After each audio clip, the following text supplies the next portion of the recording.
chronic kidney disease, as the name implies, is chronic, which means is long-term, structural or functional changes. The long-term here refers to more than 3 months, which result either in the leakage of protein in the urine or accumulation of waste products that are normally excreted by the kidney.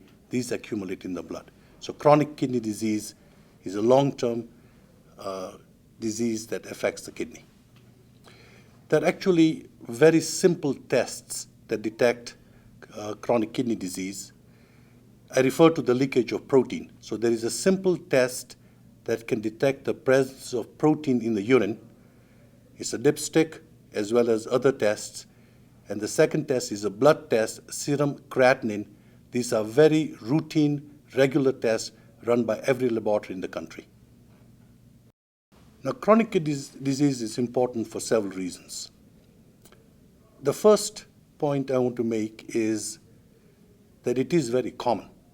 1 in 9 adults in the United States have chronic kidney disease. That means there are about 20 million adults with chronic kidney disease.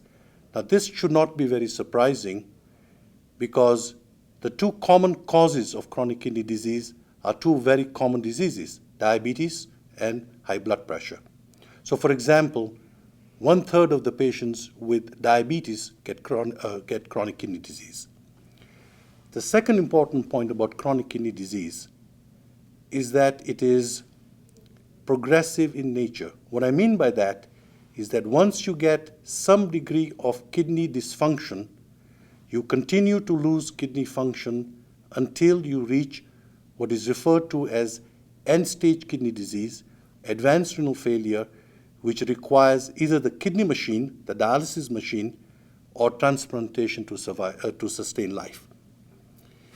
Now you can imagine the human cost of requiring dialysis. You have to go on the kidney machine 4 hours a day, 3 times a week for the rest of your life.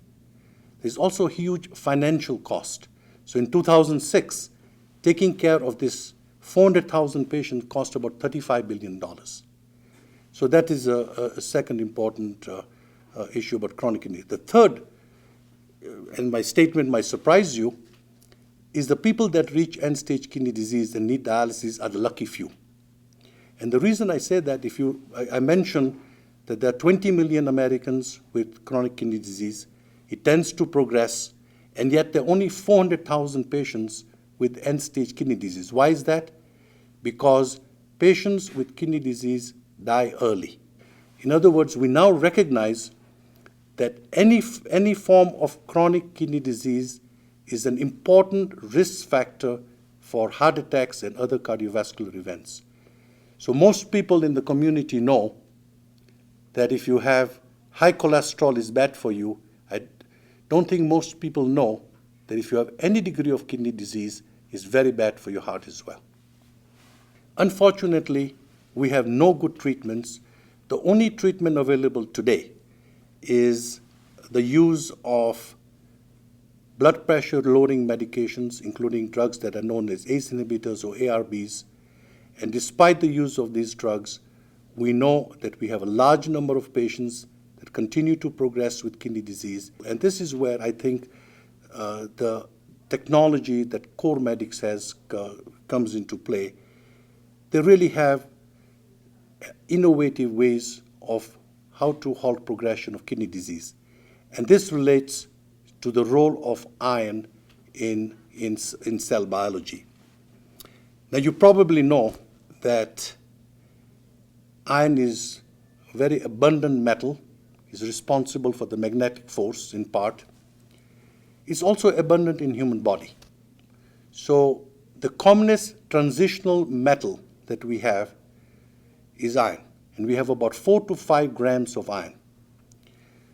This is very, very critical for many of the biological processes. So for example, your oxygen that's delivered to the rest of the body there's an iron binding site in hemoglobin, oxygen binding site in hemoglobin. So this iron, which is able to shuttle back and forth, is referred to as catalytic iron. And we now know that it plays a very important role in a variety of disease processes. So the evidence for iron playing a role in disease processes is twofold. One, that catalytic iron is increased in a particular disease process. And two, if you get rid of this, if you trap this excess catalytic iron, it prevents the disease process. So this dual type of evidence has been found in acute kidney injury, in chronic kidney injury, in heart attack, in a variety of cardiac disease, as well as some neurological disorders. There is a lot of evidence for the role of catalytic iron in chronic kidney disease. So first is the experimental evidence from animal studies and other studies which are not done in humans.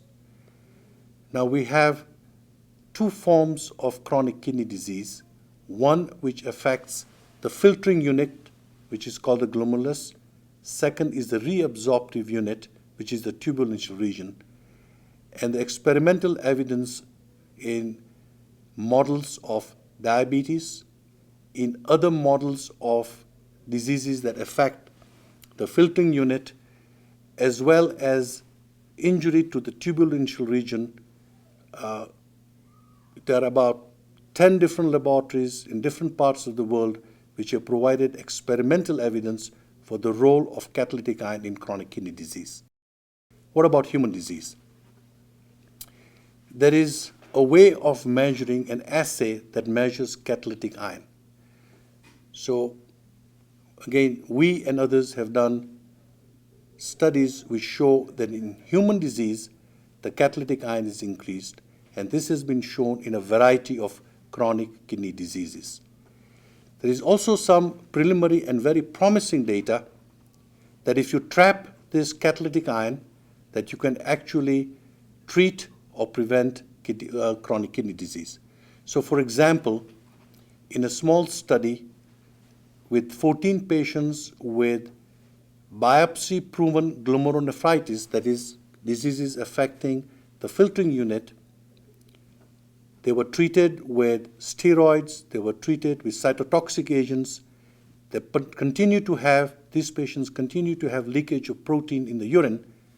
When they were given a drug, which is the CorMedix drug, defiparone, which traps iron, it was shown in a period of 2 to 6 months that there was a 50% reduction in the protein.